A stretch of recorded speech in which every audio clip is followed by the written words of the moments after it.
DHS Gets Body-Cameras. This is Law and Society. Please subscribe. Per DHS Secretary Kristi Noem, federal agents in Minneapolis will all have body cameras. That is a welcome development, at least in theory.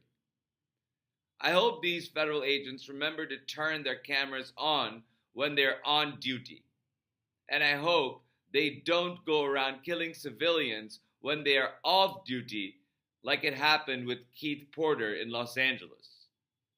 I hope DHS creates a database for videos from these body cameras federal agents will be wearing, and I hope DHS preserves all recordings for operational and investigative purposes should the need arise.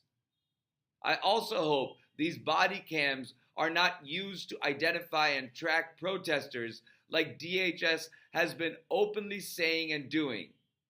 Their mobile Fortify software pulls from a database of billions of images that are continuously updated as agents take pictures of protesters, cars, and other identifiers to identify these people as agitators or insurrectionists, as Donald Trump would put it.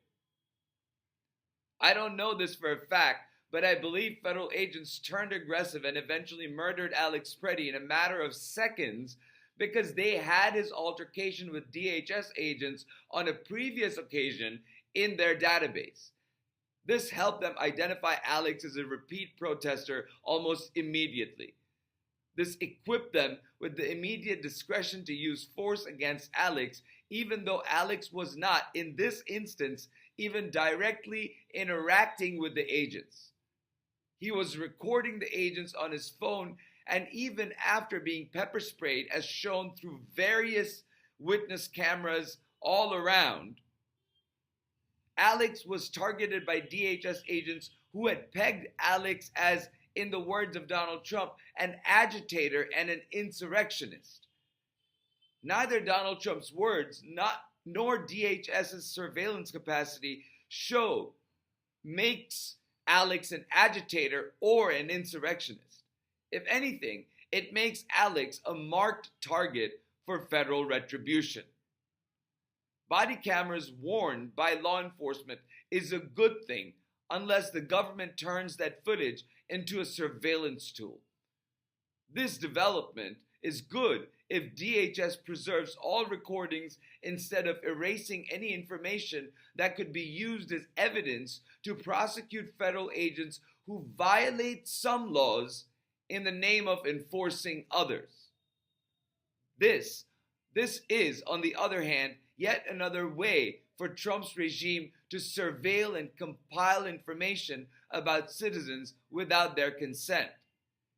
If there's any truth to my speculation about Alex Preddy, given the government's brazen admission that it uses facial recognition software to identify protesters, we see that nothing good comes out of giving agents body cameras. If this sounds cyclically dystopic, that's because it is. Police use body cameras are generally a good thing because police force uses the gathered data for investigative purposes and not to target specific people. If that happens, body cameras aren't being used to preserve video evidence of daily interactions of the public with the public. They're being used as surveillance tools that most definitely impinge on our right to privacy. And that's where we are today.